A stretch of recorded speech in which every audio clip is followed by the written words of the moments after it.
జీవము గల సంఘము, దేవునిది సంఘము.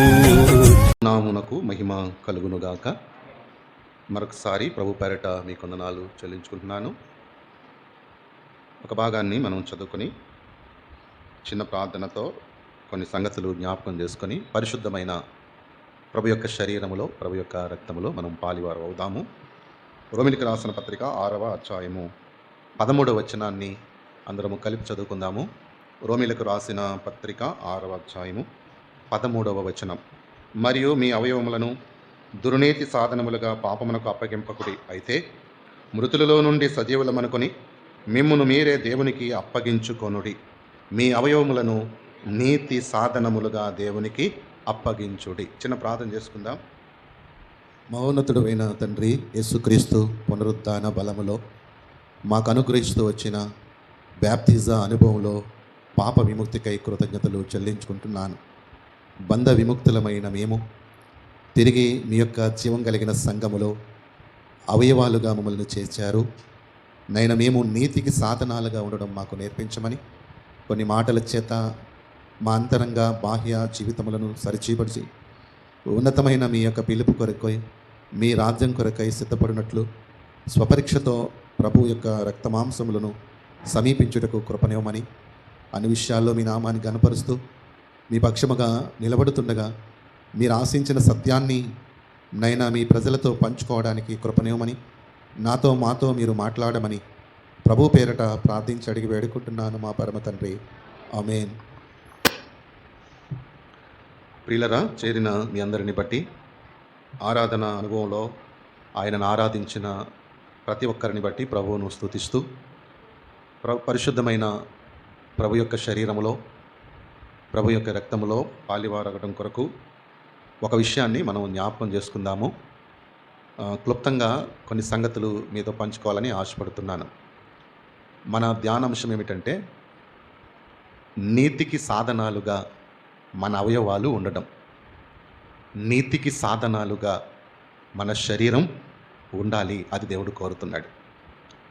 ప్రభు దగ్గరికి రాకమునుపు అవయవాలు అనబడే ఈ శరీరముతో దుర్నీతికి సాధనాలుగా ఉన్నాము అని గుర్తు చేస్తూ పౌలు, ఇప్పుడైతే బ్యాప్తిజ సాక్ష్యము ద్వారా చనిపోయిన అనుభవం, తిరిగి లేచిన అనుభవం, బంధ విముక్తులయ్యారు కదా, పాప విముక్తులయ్యారు కదా, ఇప్పుడు మీ తక్షణ కర్తవ్యం ఏమిటంటే నీతికి సాధనాలుగా మీ అవయవాలు వాడాలి అంటున్నారు. దేహాన్ని నీతికి సాధనంగా వాడాలి అని పౌలు కోరుతున్నాడు. నీతికి సాధనాలుగా ఎలా వాడాలో ఒక 4 లక్షణాలు మీకు చెప్పి నా మాటలు ముగిస్తాను. దానికంటే ముందుగా పౌలు ఈ 6వ అధ్యాయములో ఏమి చెప్పాలి అని కోరుతున్నారు అంటే, రోమాపత్రిక 6వ అధ్యాయము 1వ వచనం చదువుదాం. 1వ వచనం, రోమాపత్రిక 6వ అధ్యాయం 1వ వచనం. అలాగైన ఏమందము, కృప విస్తరింపవలెనని పాపమందు నిలిచియుందుమా అని రాయబడింది. ఇక్కడ ఈ ప్రశ్నకు అర్థం ఏంటంటే నిలిచి ఉండకూడదు అని. ఏం చెప్పండి? నిలిచి ఉండకూడదు. కృప విస్తరిస్తుంది కదా అని, దేవుడు మన మీద కృపను విస్తరింపజేస్తాడు కదా అని పాపములో నిలిచి ఉండకూడదు. ఇది మొదటి సంగతి. తర్వాత 6వ అధ్యాయము 2వ వచనం, రోమాపత్రిక 6వ అధ్యాయము 2వ వచనం. అట్లనరాదు, పాపం విషయమై చనిపోయిన మనము ఇక మీదట యాలాగు దానిలో జీవించుదుము అంటున్నాడు. చనిపోయిన అనుభవం కదా బాప్తిజం అంటే. కాబట్టి పాపములో నిలిచి ఉండకూడదు అన్నాడు. రెండవది, పాపములో జీవించకూడదు అన్నాడు. జీవించకూడదు. పాపములో నిలిచి ఉండకూడదు, పాపములో జీవించకూడదు.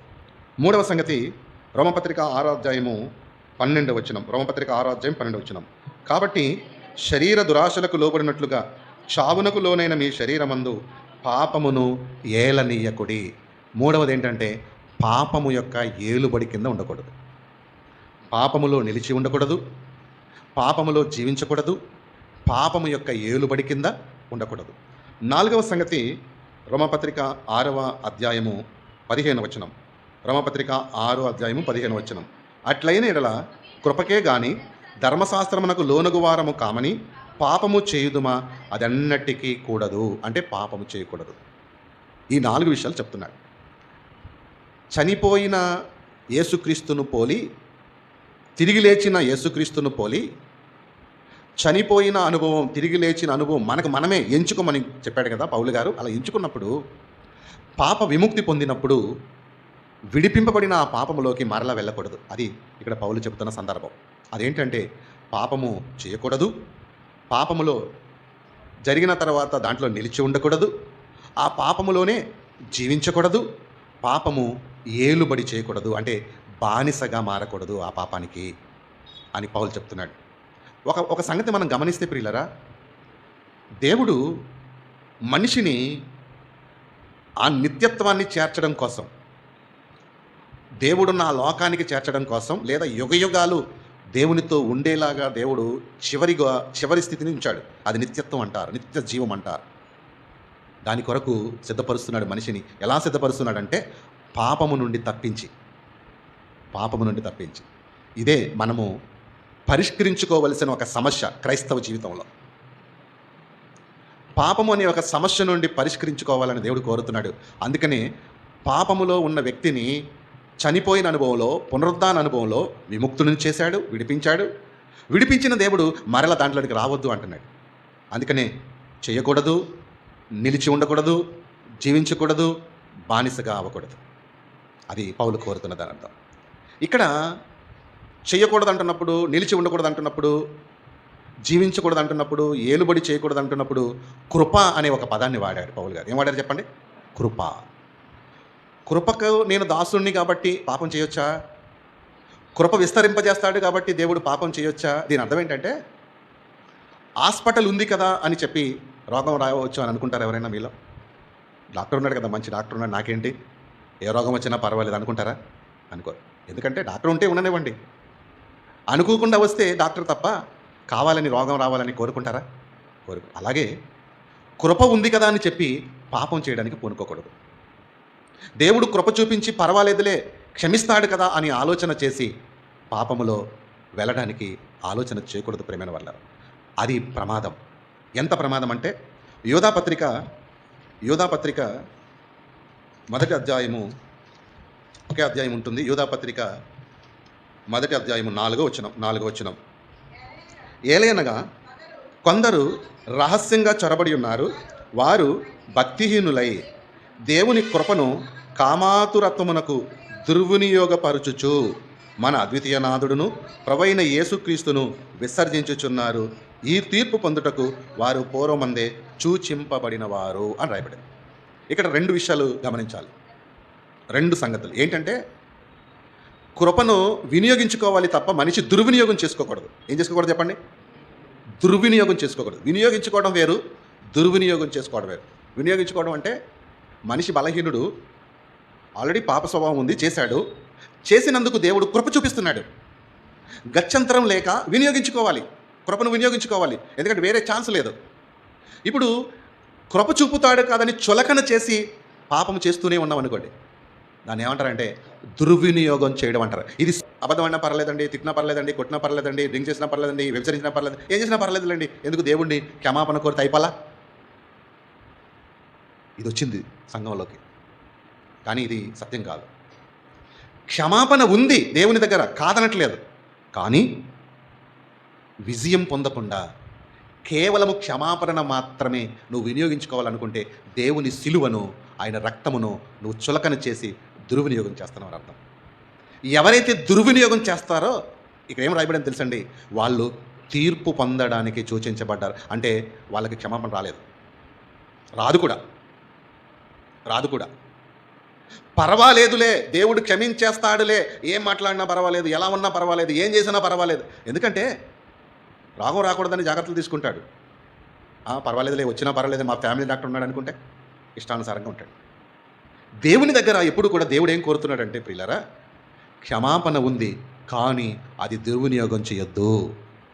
అది చేస్తే గనక దేవునిని గనక చులకనగా చూసి పర్వాలేదులే, ఎన్నిసార్లు అయినా క్షమించేస్తాడు అని గనక నువ్వు అనుకుంటే, అట్లా చేసిన వాళ్ళు ఇక్కడ ఉన్నారు. వాళ్ళకి ఏంటి అంటే తీర్పు కొరకే వారు వ్రాయబడ్డారు, దానికే అప్పగించబడ్డారు, వాళ్ళ గురించి వదిలేయి అంటున్నాడు ఇక్కడ. కాబట్టి ప్రేమతో మీకు విన్నవించుకునేది ఏంటంటే, దేవుడు నాకు మీకు చెప్పేది ఏంటంటే కృపను వినియోగించుకోవాలి తప్ప దుర్వినియోగం చేసుకోకూడదు. జాగ్రత్త వహించాలి. కాబట్టి పాపం అనే ఒక ప్రమాదము నుండి తప్పించబడడానికి దేవుడు కృప చూపుతున్నాడు. దానిలో జాగ్రత్త వహించాలి అని మనకు అర్థమవుతున్నప్పుడు దీనికి పరిష్కారం ఏంటంటే క్షమాపణ కోరతాం కదండి. దేవుని దగ్గర క్షమాపణ కోరతాం. సరే, మంచిది, క్షమాపణ కోరాలి. అయితే బానిసలోనికి వెళ్ళకూడదని కూడా దేవుని దగ్గర నుంచి సహాయం కోరాలి. దేవుని దగ్గర నుంచి సహాయం కోరాలి. భక్తుడు అదే చేశాడు. కీర్తనల గ్రంథం 19వ అధ్యాయము 12, 13 వచనాలు. కీర్తనల గ్రంథం 19వ అధ్యాయము 12, 13. తన పొరపాటులు కనుగొనగలవాడెవడు? నేను రహస్యంగా చేసిన తప్పులు క్షమించి నన్ను నిర్దోషినిగా చేర్చుము. దురభిమాన పాపములో పడకుండా నీ సేవకుని ఆపుము, వాటి నన్ను ఏలనీయకుము. అప్పుడు నేను యథార్థవంతుడనై అధిక ద్రోహము చేయకుండా నిందారహితుడనగుదును అన్నాడు. ఏమంటే 12వ వచనంలో క్షమాపణ కోరుతున్నాడు. 12వ వచనంలో ఏమడుగుతున్నాడు భక్తుడు? క్షమించంటున్నాడు. అక్కడితో ఆగిపోలేదు. 13లో ఏమంటున్నాడంటే ఆపు అంటే ఈ 2 ప్రార్థనలు చేయాలి. అలాగే కీర్తనలు 119, 133 కూడా చదవండి. కీర్తనల గ్రంథం 119వ అధ్యాయము 133. నీ వాక్యమును బట్టి నా అడుగులు స్థిరపరచుము, ఏ పాపమును నన్ను ఏలని. పాపము నా మీద ఏలుబడి చేయకుండా సహాయం చేయాలన్నాడు. కాబట్టి ప్రేమతో కోరుతున్నాను, పాపము నుండి బయటికి వెళ్ళే పరిష్కారం ఒకటి క్షమాపణ, రెండవది భద్రపరచబడడం. లేదా ఆ ఏలుబడి రాకుండా ఉండడం ఆపమని కూడా ప్రార్థన చేయాలి. రోజు ఏం ప్రార్థన చేయాలంటే ఈ రోజు అంతట్లో ఏ తప్పు చేయకుండా నాకు సహాయం చేయనైనా అని ఉదయం ప్రార్థన చేయాలి. సాయంత్రం పడుకునే ముందు తప్పుంటే క్షమాపణ కోరి పడుకోవాలి. అంటే రెండిటిని ఉపయోగించుకుంటే మనిషి జయ జీవితం జీవిస్తాడు. అది ఇక్కడ విషయం ప్రియమైన వల్ల. అలా కాకుండా దుర్వినియోగం చేస్తే నిత్య తీర్పుకే వెళతాము అని జాగ్రత్త వహించాలని ప్రభు పేరట హెచ్చరిక నాకు నీకు తెలియజేయబడుతుంది. ఇక పాపము నుండి పరిష్కారం పొందవలసిన మనిషి పొందుతూ ఈ క్షమాపణ, పాపం పడకుండా నన్ను ఆపునాయినా అని ఈ ప్రార్థనతో పాటుగా ఏముండాలంటున్నాడంటే పౌలు, మీ అవయవాలు నీతికి సాధనాలుగా ఉపయోగించండి అంటున్నాడు. నీతికి సాధనాలుగా ఉపయోగించి ఎట్లా ఉపయోగించాలి? 4 విషయాలు చెప్తానన్నాను కదా. మొదటి సంగతులకు వెళ్దాం రండి. కొరింథీయులకు రాసిన మొదటి పత్రిక 6వ అధ్యాయం. కొరింథీయులకు రాసిన మొదటి పత్రిక 6వ అధ్యాయము 15 నుండి చదువుదాం. కొరింథీయులకు రాసిన మొదటి పత్రిక 6:15. మీ దేహములు క్రీస్తునకు అవయవములై ఉన్నవని మీరెరుగరా అన్నాడు. ఇప్పుడు అవయవములు అనే దేహం అన్న ఒకటే. ఇప్పుడు దేహాలు దేనికి సాధనాలుగా ఉపయోగించాలన్నాడు పౌలు? నీతికి సాధనాలుగా వాడాలంట. దేనికి వాడాలి? నీతికి సాధనాలుగా దుర్నీతికి సాధనాలుగా వాడద్దు, నీతికి సాధనాలుగా వాడమని కోరుతున్నాడు. ఇప్పుడు ఇక్కడ మీ దేహము యేసుక్రీస్తుకు ఒక అవయవం లాంటిది. నీకున్న ఒక అవయవము యేసుక్రీస్తు శరీరములో ఆ ఒక అవయవంగా చేర్చబడినావు. కాబట్టి నువ్వేం చేయాలంటే, మీరు ఎరుగుదురు కదా, నేను క్రీస్తు యొక్క అవయవములను తీసుకుని వేశ్య యొక్క అవయవములుగా చేయుదునా? అదెంత మాత్రము తగదు. వేశ్యతో కలుసుకునివాడు దానితో ఏక శరీరమై ఉన్నాడని మీరు ఎరుగరా? వారిద్దరూ ఏక శరీరమయుందురు అని మోషే చెప్పుచున్నాడు కదా. అటువలనే ప్రభువుతో కలుసుకునివాడు ఆయనతో ఏకాత్మయ్య ఉన్నాడు. జారత్వమునకు దూరముగా పారిపోవుడి అన్నాడు. జారత్వమునకు దూరముగా పారిపోవుడి. ఎవరైతే ఈ దేహమును జారత్వము నుండి భద్రపరుచుకుంటారో వారు నీతికి సాధనాలుగా తమ దేహాన్ని వాడుతున్నారని అర్థం. అలా కాకుండా ఈ దేహాన్ని అపవిత్రతకు అప్పగించుకుంటే దుర్నీతికి సాధనాలుగా వాడుతున్నారని అర్థం. ఇక్కడ జారత్వమును జయించండి అని రాయలేదు. ఎందుకంటే మనిషి జయించలేడు. ఏం చేయమన్నాడు? పారిపోమన్నాడు. ఏమంటే ప్రమాదం వచ్చి పాము వస్తుంది అనుకోండి, ఎదురెళ్తావా? దాన్ని మనం కొట్టలేం. ఒకవేళ చంపాలని ప్రయత్నం చేసినా చంపలేమేమో. ఈలోపు అది మనల్ని కరిచేస్తుందేమో అని భయపడి ముందు పారిపోవడానికి ప్రయత్నం చేస్తాం. ఎదుర్కోలేని సమస్యలో పారిపోతాం. ఇక్కడ జాగ్రత్త కూడా అటువంటిదే. అవకాశాలు అరుదుగా ఉంటాయి. అవకాశాల కోసం మనిషి వెతుక్కుంటాడు. వెతుక్కుని లైన్ వేస్తాడు. లేదా ముందు స్నేహం చేస్తాడు, తర్వాత ఆ పరిస్థితులన్నింటినీ చక్కబరుచుకుంటాడు. ఎవరు లేని పరిస్థితులు జరగాలి, ఒంటరిగా ఉండడానికి అనుకూలత రావాలి, ఎవరు ఇవన్నీ అనుకూలతలన్నీ వస్తాయి నీకు. ఈ అనుకూలతలు వస్తున్నప్పుడు నువ్వు జాగ్రత్త పడాలి. అయ్యో ఏంటిది అనుకూలతలు వస్తున్నాయంటే, కాబట్టి పారిపోవడానికి ప్రయత్నం చేయాలి. ఇక్కడ బాగా వినండి ప్రియులరా, క్రైస్తవ సమాజాన్ని దేవుడు పవిత్రంగా ఉండాలని కోరుతున్నాడు. ఆ పవిత్రతలో మొట్టమొదటి స్థానంలో ఉన్నదే ఇదే అపవిత్రతా జారత్వం. కొరింథీ సంఘంలో తగలబడింది ఇదే. కాబట్టి ప్రేమతో విన్నవించుకుంటున్నాను, నా నుండి నీ నుండి దేవుడు ఆశిస్తున్న నీతికి సాధనాలుగా ఉండటం ఎలాగునా అంటే జారత్వానికి దూరంగా ఉండటం. ఇది మొదటి లక్షణం. రెండవది ఎఫెసీ పత్రిక 4వ అధ్యాయము 25వ వచనం. ఎఫెసీ పత్రిక 4వ అధ్యాయము 25వ వచనం చదువుదాం. ఎఫెసీ పత్రిక 4:25. మనం ఒకరినొకరము అవయవములమై ఉన్నాము గనుక మీరు అబద్ధమాడుట మాని ప్రతివాడు తన పొరుగువానితో సత్యం. అది నిజమే మాట్లాడాలి. అబద్ధం ఆడుతున్నావు అనుకోండి, దాని అర్థం ఏంటంటే నీ అవయవాలను దుర్నీతికి సాధనాలుగా వాడుతున్నావని అర్థం. అదే సత్యం మాట్లాడితే నీవు నీతికి సాధనాలుగా వాడుతున్నావు అని అర్థం. ఓ మాట చెప్తాను వినండి. ప్రపంచంలో ఊరకనే, అంటే అవసరం లేకపోయినా మాట్లాడేది ఏంటంటే అబద్ధమే. అది అవసరం లేకపోయినా మాట్లాడతాడు. ఎందుకు మాట్లాడతాడో తెలియదు, కానీ ఒకవేళ దానివల్ల ప్రాణం ఏమైనా కాపాడుతున్నట్టున్నావా? ప్రాణాపాయం వస్తుందా? ప్రాణాపాయం వచ్చిందనుకోండి, అబద్ధం ఆడాడు అనుకోండి, ఒక అర్థం ఉంది. కానీ విచిత్రం ఏంటో, నిజం చెప్పవలసిన పరిస్థితులలో కూడా అబద్ధానికి అవలోకగా, అంటే ఈజీగా మాట్లాడేస్తాడంతే. అంటే తప్పించుకుంటున్నాను కదా తాత్కాలికంగా అని అనుకుంటాడు. కానీ ఏం జరుగుతుందంటే నీ అవయవాలు దుర్నీతి సాధనాలుగా నువ్వు వాడుతున్నావు. కాబట్టి వ్యభిచారం నుండి దూరంగా పారిపోవాలి. రెండవది అబద్ధముల నుండి దూరంగా పారిపోవాలి. అబద్ధం ఆడకూడదు, నిజమే మాట్లాడాలి, అది నిష్ఠూరమైనప్పటికీ. మూడవ సంగతి, కొరింథీయులకు రాసిన మొదటి పత్రిక 12వ అధ్యాయము 24 నుండి ఒకసారి చదువుతాం. 24 నుండి. సుందరములైన మన అవయవములకు ఎక్కువ సౌందర్యం అక్కరలేదు, అయితే శరీరములో వివాదము లేక అవయవములు ఒకదానికొకటి ఏకముగా పరామర్శించులాగున ఏముండకూడదంటే వివాదం ఉండకూడదు. ఏముండకూడదు చెప్పండి? ఒకరితో ఒకరికి వివాదం ఉండకూడదు. ఇక్కడ ఏం చెప్తున్నాడు పౌలు అంటే, ఒక అవయవముగా శరీరంలో నువ్వు ఉన్నావు, క్రీస్తు అనే శరీరంలో ఒక అవయవంగా ఉన్నావు, నువ్వు కూడా ఒక దేహముగా అంటుకట్టబడ్డావు. అంటుకట్టబడిన ఒక వ్యక్తితో నీవు వివాదం వద్దు అంటున్నాడు. ఎందుకు వద్దంటున్నాడు అంటే, వివాదము లేక అవయవములు ఒకదానితో ఒకటి పరామర్శించులాగున దేవుడు తక్కువ దానికి ఎక్కువ ఘనత కలుగజేసి శరీరం అమర్చి ఉన్నాడు. కాగా ఒక అవయము శ్రమ పడినప్పుడు అవయములన్నీ దానితో కూడా శ్రమ పడును, ఒక అవయము ఘనత పొందినప్పుడు అవయములన్నీ దానితో కూడా సంతోషించును. అటువలే మీరు క్రీస్తు యొక్క శరీరం అయి ఉండి వేరు వేరు అవయవులై ఉన్నారు. చూడండి, ఒక వ్యక్తి తప్పు చేశాడు అనుకోండి, సంఘములో అందరికీ అంటుకుంటుంది అది. ఒక వ్యక్తి మంచుకున్నాడు అనుకోండి, అది అందరికీ ఘనతే. అది చెప్తున్నాడు ఇక్కడ పౌలు. నీ నుండి మరొక శరీరానికి వచ్చేది ఆ పరస్పర అభిమానము, పరస్పర క్షేమాభివృద్ధిలో. ఒక వ్యక్తి గణపరచబడితే నువ్వు గణపరచబడతావు, ఒక వ్యక్తి దూషించబడితే నువ్వు దూషించబడతావు. కాబట్టి ఆ వ్యక్తికి వచ్చే ఘనత నీకు వర్తిస్తుంది. కాబట్టి ఆ వ్యక్తికి వచ్చే బలహీనతను బట్టి వచ్చే అవమానం కూడా నీకు వర్తిస్తుంది. కాబట్టి దీన్ని పరిష్కరించుకోవడం కోసం ఏమంటాడంటే సమాధానంగా ఉంటాడు, వివాదము లేకుండా. కాబట్టి వివాద స్థితి అనేది దుర్నీతి సాధనాలుగా నీ శరీరాన్ని నువ్వు వాడుతున్నావని అర్థం. వివాదము లేక సమాధాన పడుతున్నట్లయితే నీతికి సాధనాలుగా నువ్వు వాడుతున్నావని అర్థం. ఇది మూడవది. నాలుగవది చూసి ముగించుకుందాం. యాకోబు రాసిన పత్రిక 4వ అధ్యాయము 1వ వచనం.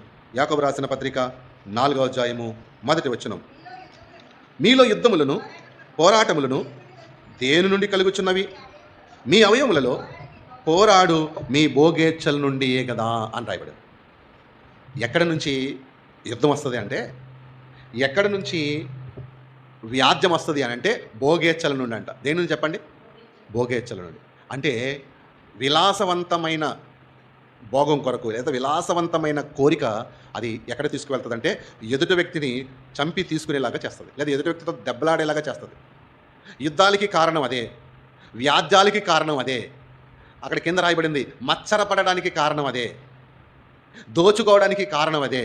కాబట్టి ఇది అవయవాలలోంచి పుట్టుకొచ్చేది. కాబట్టి ఇప్పుడు భోగేచ్ఛల కొరకు ప్రయాసపడితే ఆ అవయవాలన్నీ దుర్నీతికి సాధనాలుగా వాడుతున్నామని అర్థం.